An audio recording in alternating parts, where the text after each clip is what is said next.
Bonjour, bonsoir, bien-aimés dans les seigneurs, de partout où vous êtes, à l'heure par lequel vous tombez sur cette vidéo. C'est l'émission Apprends-moi, toujours content d'être avec vous. Ici, nous nous asseyons, nous ouvrons la Bible et nous échangeons ensemble. Le but de l'émission est que notre quotidien soit rempli de Jésus-Christ. La plupart des fois, on croit que la vie chrétienne se limite à l'église. Non. C'est tout notre quotidien qui doit être rempli de Jésus-Christ. Et ce soir, nous avons un thème très important que nous allons pouvoir partager. Mais avant cela, on va accueillir notre invité, je peux dire même spécial, sur notre plateau. Ça fait un grand moment qu'il n'a pas passé dans l'émission Apprends-moi, mais Dieu nous a fait grâce de l'avoir avec nous. Bonsoir, apôtre. Bonsoir, mon frère. Bienvenue encore au Burundi. Merci. Dans l'émission Apprends-moi. Merci bien, c'est un plaisir d'être de retour après, je pense, plus d'une année et demie. Oui, oui. Ouais. Alors, j'aimerais que vous puissiez vous présenter à nos téléspectateurs qui puissent connaître avec qui ils vont encore parler ce soir. Parfait. C'est pas facile de... Oui. Mon nom est Christian Murengera et je suis burundais qui vit à l'étranger depuis presque 25 ans, au Canada exactement. Je suis impliqué beaucoup dans le ministère d'implantation d'église. Je suis père de 5 enfants. Je suis marié pendant bientôt 21 ans. Donc, j'ai quand même quelque chose à dire. Ouais. Et surtout que, quand même, la plupart des années de mon mariage étaient vraiment des années mouvementées à cause du ministère et de toutes ces choses. Donc, c'est un thème qui est très, très pertinent pour moi. Alors, vous n'avez pas dit le nom de maman? Oui, je suis marié à Vanessa, qui est aussi pasteur avec moi là-bas à Ottawa. Nous avons l'église Dominion Revival Center. Et c'est ça. Alors, toutes nos salutations à maman, pasteur, Vanessa, à l'émission Apprends-moi. Nous vous saluons et nous vous aimons beaucoup. Alors, ce soir, bien-aimés dans le Seigneur, on parle sur un thème qui s'intitule le mariage. Dans ce fin d'année, je me suis dit, pourquoi pas parler de la famille? Pourquoi pas parler du mariage? En fin d'année, il y a des événements qui regroupent la plupart des fois la famille et on doit parler encore du mariage.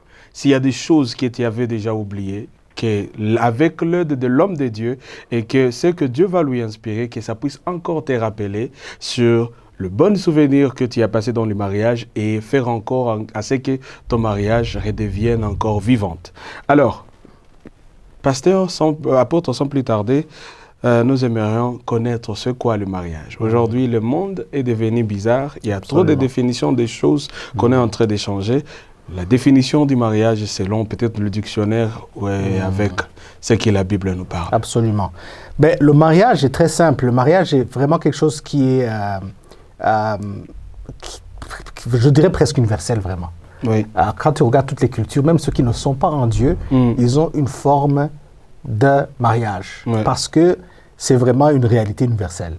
C'est la nature que Dieu a créée qui impose que l'homme et la femme viennent ensemble, forment le noyau de la société, et puis la famille formant le noyau de la société. Et c'est comme ça que, depuis les temps, que les sociétés, les communautés, les nations sont formées.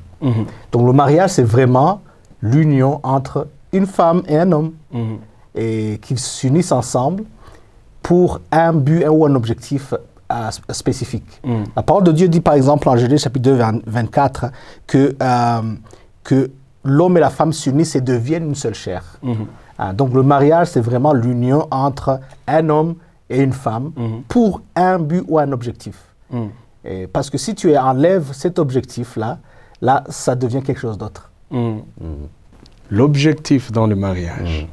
Alors, qu'est-ce que la Bible nous enseigne sur le mariage que nous, en tant que chrétiens, on doit retenir?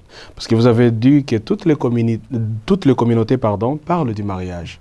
Mais il y a ce que aussi l'Église, où la Bible parle sur le mariage, dont nous, comme chrétiens, on doit s'en tenir compte. Ce que nous devons comprendre, c'est que le mariage, c'est vraiment une alliance. C'est tellement profond et important que le Nouveau Testament compare la relation entre l'homme et la femme à celle de Christ et l'Église. Par exemple, quand la parole de Dieu dit femmes, soyez soumis à l'homme comme l'Église est soumise à Christ, et homme, aimez la femme comme Christ. Donc, c'est vraiment un mystère. La Bible dit le mariage, c'est un mystère. Ouais. Parce que c'est la fondation de tout ce qui existe. Et c'est ça que nous devons nous rappeler. Plus tard, on va parler des défis qu'on rencontre. C'est de ça qu'on doit se rappeler, parce que si tu ne connais pas la fondation du mariage, des fois, ça peut pousser l'homme et la femme, ou la femme, à prendre des décisions qui ne sont pas nécessairement connectées avec l'objectif pour lequel on se marie. Nous continuons, si vous venez de nous retrouver dans l'émission Apprends-moi ce soir, on est en train de parler sur le mariage, et c'est quelque chose qu'on nous dit que quand on s'unit, on doit avoir un objectif. Et l'apôtre est en train de nous parler de ça, et j'aimerais que nous puissions prendre une autre question très importante. Dans la vie d'aujourd'hui, des fois, on fait des choses par copie. On choisit de se marier sans être prêt. Alors, la question est celle-ci. D'abord, quelles sont les choses qui nourrissent le mariage? Parce que après y avoir entré, il faut que le mariage puisse être construit. Quelles sont les choses qui nourrissent ou construisent le mariage, apôtre? Vous savez, avant de toucher ça, j'aimerais faire une distinction entre la fondation du mariage et puis nourrir le mariage. Parce que tu nourris quelque chose qui est déjà plat. C'est comme tu ne peux pas nourrir quelqu'un qui n'a pas de structure osseuse. Tu vois? Donc, il y a nourrir le mariage qui est très important, mais la plus grande chose, c'est vraiment la fondation de ce mariage, qui est effectivement la raison d'être du mariage. Tu as si bien dit en disant qu'il y a des gens qui se marient juste pour copier. Ouais. Donc, quand tu ne connais pas la raison du mariage, c'est comme un homme qui n'a pas de structure osseuse. Oui. Il y a effectivement la maladie des os. Oui. Et quand tu as cette maladie, tu ne peux même pas te tenir debout. Oui. Donc, j'ai beau te nourrir de protéines, j'ai beau te nourrir de tout ce que je veux, mais sans que la structure osseuse, ta squelette n'est pas solide, il n'y a rien qui se passe. Donc, il y a maintenant des gens qui veulent nourrir le mariage sans qu'il lui ait donné la structure osseuse, qui en est la fondation, qui est la raison pour laquelle on se marie. Oui. Maintenant, nourrir le mariage, c'est très important, parce que même un homme qui a la squelette, qui ne se nourrit pas, va mourir. Oui. Le mariage aussi a besoin d'être nourri. Mais je voulais vraiment tirer une sonnette d'alarme. Oui. Parce qu'aujourd'hui, on se concentre plus sur comment nourrir le mariage et moins sur la fondation. Ouais. Et je vais te donner un exemple. Bon, comment est-ce qu'on nourrit le mariage? C'est vraiment à travers, on le dit souvent, communication honnête, régulière, se pardonner rapidement, les temps de qualité, tu connais les 5 langages d'amour dont on parle. Tout cela sont des choses qui viennent pour nourrir le mariage. Mais on ne dit pas assez, ou souvent, on ne parle pas souvent de comment donner une structure à ton mariage. Et ça devient des fois un problème. Les gens se marient aujourd'hui parce que un jeune garçon est venu, puis il a prononcé de belles paroles, qui sont quoi? Qui sont des paroles valorisantes. Ça, c'est l'une des nourritures du mariage. Si on parle, par exemple, des langages d'amour, des moments de qualité, ça, c'est quelque chose qui nourrit le mariage. Et c'est une bonne chose. Les cadeaux ou la communication, ça sont des choses qui fortifient et qui nourrissent le mariage. Mais si tu nourris le mariage sans que ce corps qui s'appelle le mariage n'a pas de squelette, ça ne va pas passer. Ouais. Et c'est vraiment important, parce qu'aujourd'hui, je pense que la plupart de mariages souffrent parce qu'on essaie de les nourrir, mais qu'on ne leur donne pas de squelette. Ouais. Pourquoi est-ce que tu t'es marié? Pourquoi est-ce que ce n'est pas parce que tu as aimé la jeune fille, tu as aimé le jeune garçon, que tu vas... Parce qu'il y a des millions de garçons et de filles dans le monde. Donc, la raison, la fondation vraiment première, c'est de savoir que Dieu a dit qu'il n'est pas bon que l'homme soit seul, qu'il lui donnerait une aide semblable. Donc, quand on parle de aide, ça veut dire que c'est parce qu'il y a une mission que l'homme doit accomplir et que la femme maintenant entre dans cette mission et qu'ensemble, ils viennent à l'accomplir. Ça va aider parce que quand, vous savez, même quand on nourrit le corps, des fois, il est défaillant. Ça va aider parce que même quand s'il arrive que tu ne nourris pas le mariage comme il faut, mais la structure est déjà là. La squelette est déjà là. Mais si on se concentre trop sur la nourriture seulement, même si on donne notre meilleur, donc c'est pour ça que c'est vraiment c'est important de consolider les deux, et la squelette et la nourriture. Alors, l'apôtre vient de nous donner quelque chose, moi je peux dire de nouveau. La plupart du temps, on parle sur comment nourrir le mariage, qu'est-ce qu'il faut pour nourrir le mariage, mais on ne donne pas au mariage la structure osseuse, la fondation du mariage. Et moi, j'aimerais qu'il puisse encore répéter cela pour la bonne audition. Peut-être tu as dit passer cela vite, mais j'aimerais qu'il répète encore sur la fondation du mariage en soi, parce que moi, je viens vite directement de comprendre qu'on peut être beaucoup plus efficace quand on a la fondation. Même dans la manière de parler sur ces langages d'amour, on est beaucoup plus efficace quand on comprend la fondation. Absolument. Je te donne un exemple. L'amour dont on parle, l'amour romantique, là, ça, ce n'est pas la fondation. Ce qu'on dit à bon cœur, la communication, l'affection, tout cela ne sont pas des fondations. Ce sont des outils pour élever les murs. Oui. Mais pour élever les murs, il faut d'abord qu'il y ait une fondation. Je considère ça comme j'ai dit, c'est comme nourrir quelqu'un qui a la maladie des os. Tu peux lui donner toutes les protéines que tu veux, tu peux lui donner toutes les médicaments même que tu veux, mais sans que la squelette ne soit solide, la personne ne pourra aller nulle part. Donc la fondation, c'est vraiment de savoir pourquoi est-ce que le mariage existe. L'homme a été déposé dans le jardin d'Éden et Dieu lui donne quoi? Lui donne la mission de cultiver le jardin. Et en cultivant le jardin, Dieu lui donne une aide pour qu'il puisse faire effectivement ce qu'il lui a demandé. Et par conséquent, Dieu leur dit, multipliez-vous et dominez. Et donc, il faut comprendre que le mariage est un outil pour nous, pour accomplir la mission ou la vision que Dieu donne à deux personnes. Et si on perd de vue cela, qui en est la squelette, comme j'ai dit, ça va faire que on ne sera pas à l'abri. Parce que, malheureusement, et je dis ça parce qu'en Occident surtout, on se concentre trop sur les besoins de l'un à l'autre. C'est pour ça qu'on parle du livre Les 5 langages d'amour. On se concentre sur ces choses qui ne sont pas mal, qui sont nécessaires bien sûr, mais je pense que souvent on oublie la vraie fondation.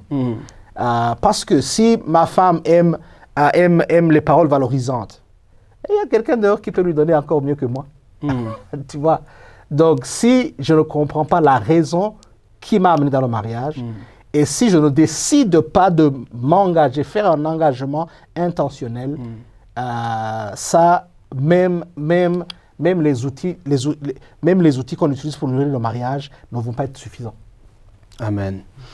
Je ne sais pas si vous êtes en train de comprendre comme moi, chers téléspectateurs, mais maintenant je viens c'est comme une ouverture d'esprit que il y a trop de problèmes qui se passent dans des mariages et qui causent des divorces aujourd'hui par incompréhension, de manque de ces enseignements que vous venez de donner sur la fondation. Alors, je vais d'abord vous épargner de mes sentiments, de ce que je viens de comprendre maintenant, mais je vais poser aussi une autre question qui semble être comme une confusion par manque de fondation. L'amour à elle seule suffit-elle pour construire un foyer? Il faut comprendre l'amour en deux dimensions. Il y a l'amour, cet amour qui est romantique, que tu ressens envers ta femme ou ton mari. Et il y a l'amour de Dieu, qui est l'amour inconditionnel. il faut qu'on soit premièrement motivé par l'amour émotionnel, plutôt l'amour inconditionnel de Dieu.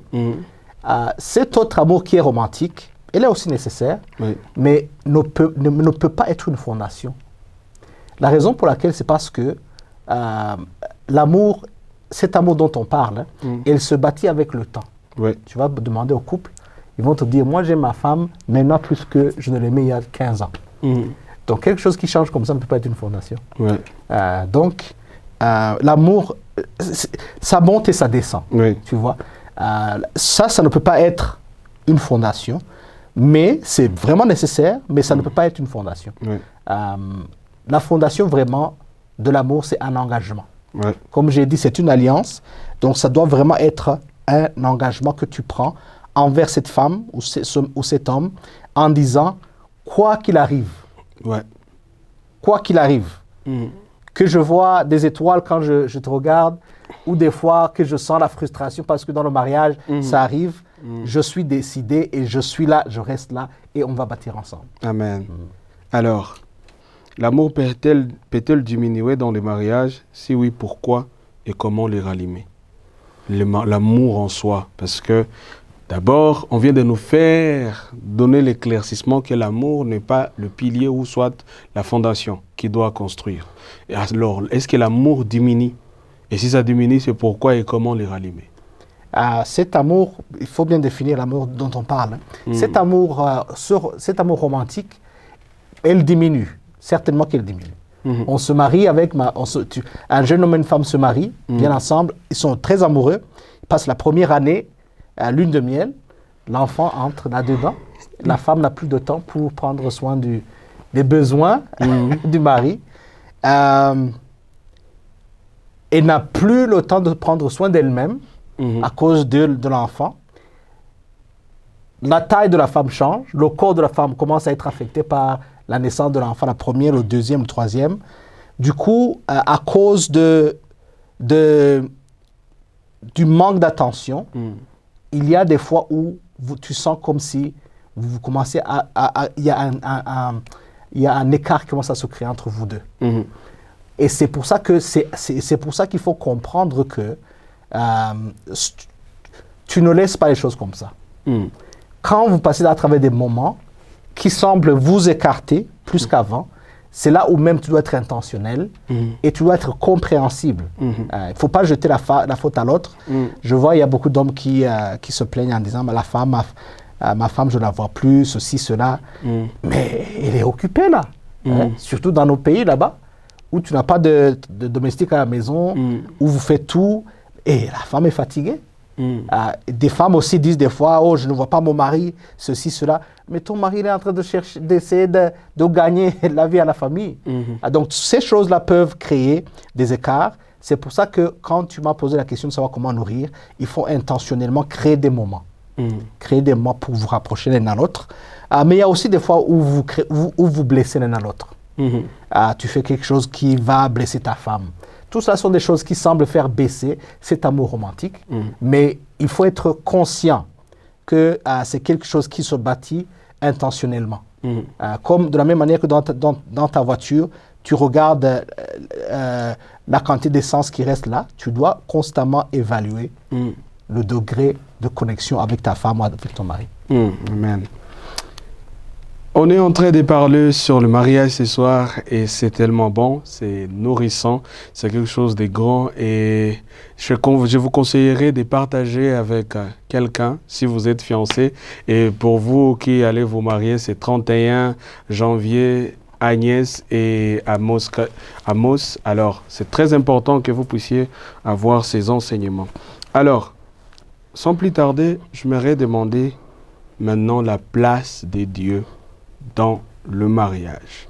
La plupart des fois, lorsqu'il y a beaucoup plus de tempêtes ou de problèmes, on a du mal à savoir comment est-ce qu'on fait.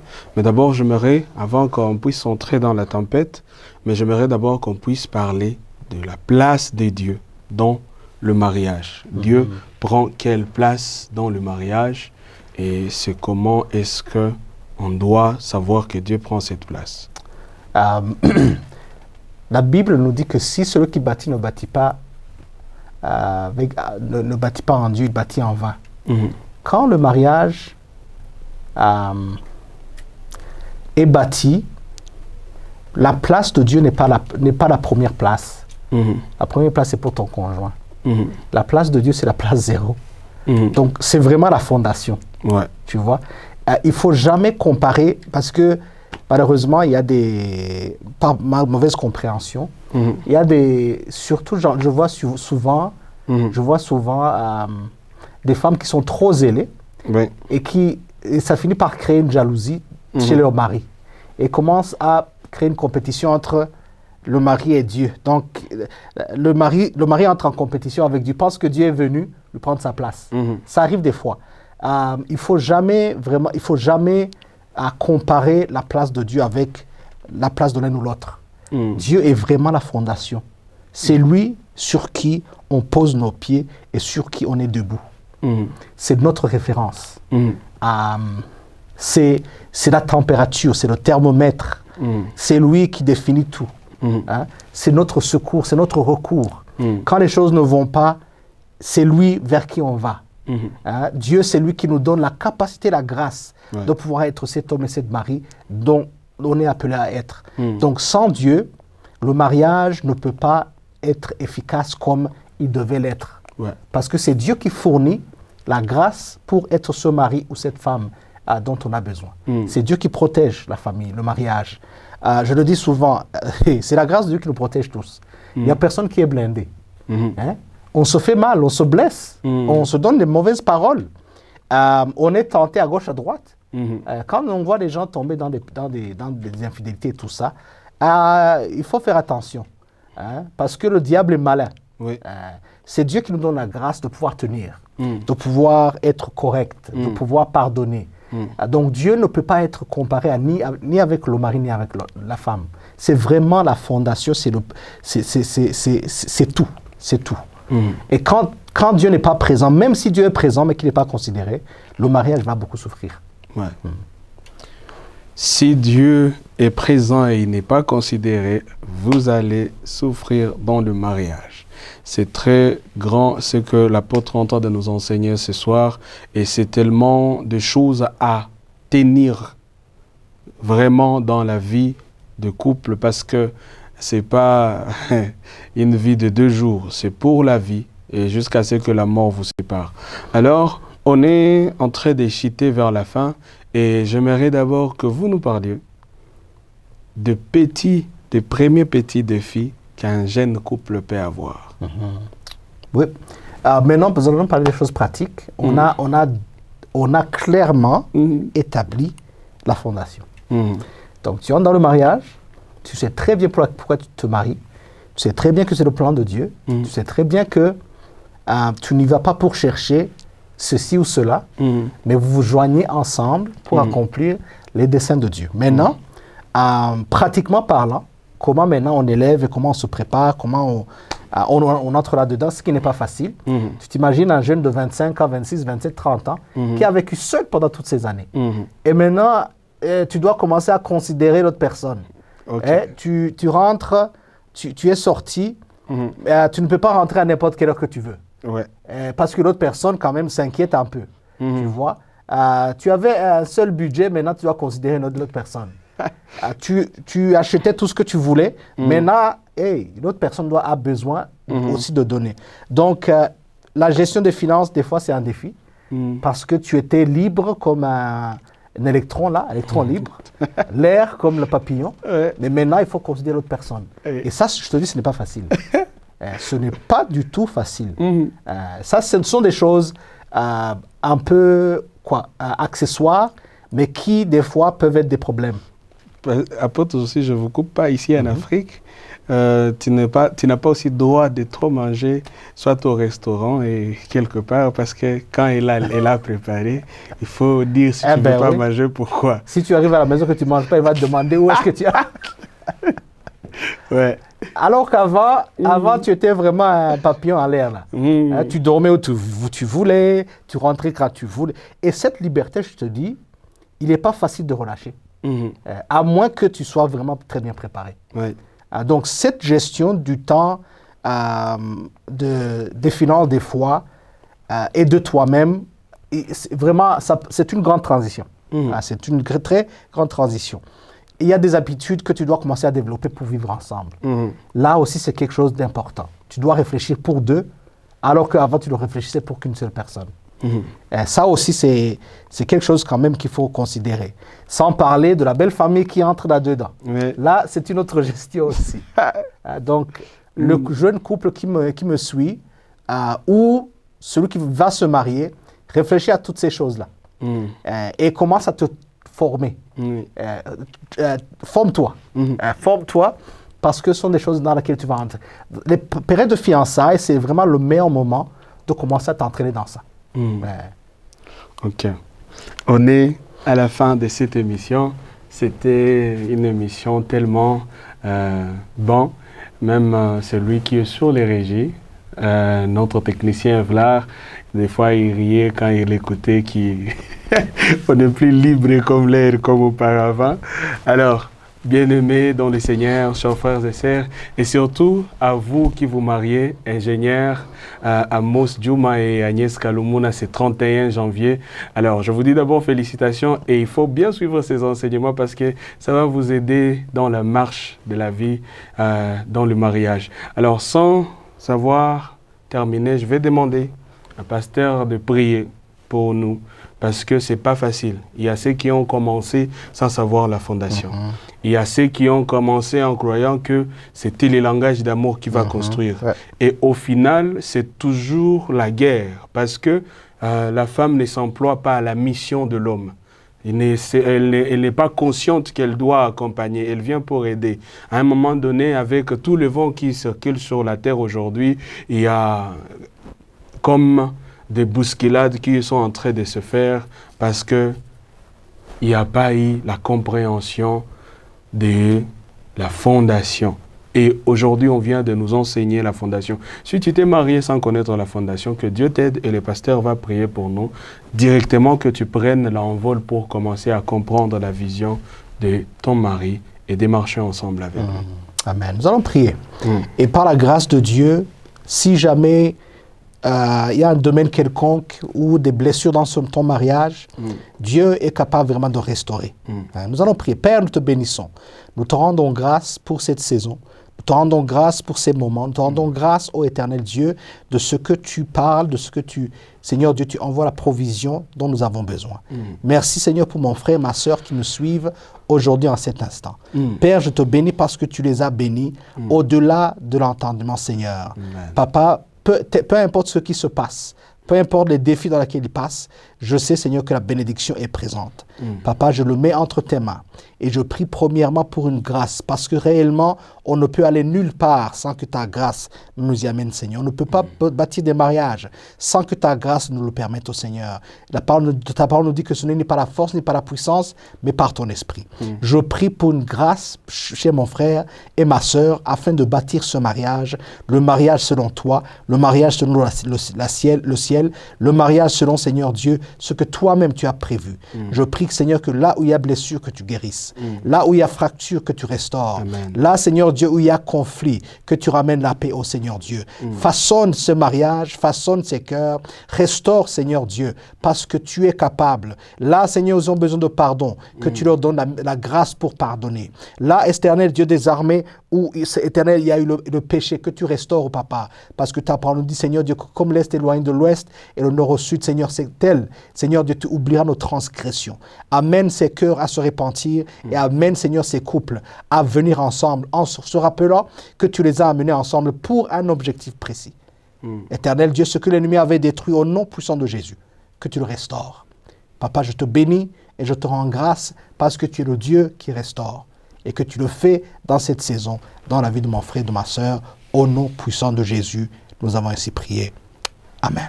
Amen. Amen. Nous sommes à la fin de cette émission de ce soir. C'était l'émission Apprends-moi sur Héritage TV. Et bonne suite des programmes. Nous vous aimons. Salut.